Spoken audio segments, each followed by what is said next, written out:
నమస్కారం. ఘంటారావానికి స్వాగతం. ముందుగా ప్రధాన అంశాలు. చందనోత్సవం వేళ సింహాచల ఆలయంలో ఘోర ప్రమాదం.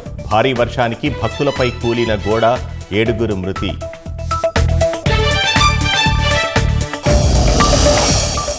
శిథిలాలను తొలగిస్తున్న సహాయక సిబ్బంది. మృతుల్లో 4 మహిళలు, క్షతగాత్రులు కేజీహెచ్కు తరలింపు.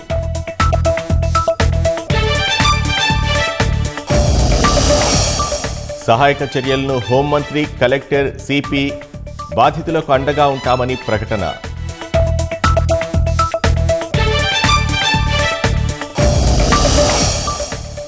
నేడు ప్రధాని అధ్యక్షతన కేంద్ర కేబినెట్ కీలక సమావేశం. పహల్గాం ఘటనపై ఘాటైన స్పందనపై ఊహాగానాలు.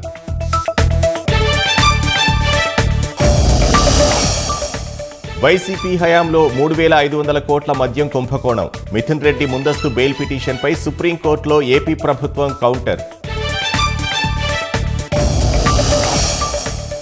నేడు తెలంగాణ 10వ తరగతి పరీక్షా ఫలితాలు. మధ్యాహ్నం 1 గంటకు విడుదల చేయనున్న సీఎం రేవంత్ రెడ్డి.